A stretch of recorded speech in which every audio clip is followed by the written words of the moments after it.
যদি তুমি জীবনে বরকত পেতে চাও, সম্মান পেতে চাও, হৃদয়ের প্রশান্তি পেতে চাও, জেনা ব্যভিচার যেটা প্রেম দিয়ে শুরু হয়, জেনা ব্যভিচার যেটা প্রেম দিয়ে শুরু হয়, নজরকে হেফাজত না করার কারণে, চক্ষুকে নিম্নগামী না করার কারণে, চোখ দিয়ে যেটা শুরু হয় এটা তোমার শান্তি নষ্ট করবে, এটা তোমার রিজিক নষ্ট করবে, এটা তোমার এই শিথিলতা, হৃদয়ের সুকুন, প্রশান্তি, নীরবতা, এটাকে বলে কি স্থায়িত্বটা নষ্ট করবে, স্থিরতা নষ্ট করবে এটা।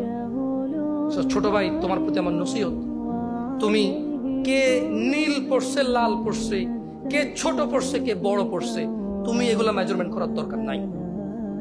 তুমি নিচে নজর রাখো, হাঁটো, তোমার এটা জানারও দরকার নাই আজকে তোমার সামনে দিয়ে কয়টা মেয়ে কি পড়ে গেছে তুমি দেখোই নাই।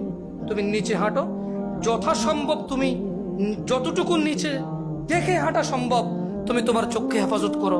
লজ্জাস্থান হেফাজত হবে, লজ্জাস্থান হেফাজত হলে তোমার হৃদয়ের প্রশান্তি নষ্ট হবে না ইনশাআল্লাহ। রিজিকের দরজা খুলবেই খুলবে।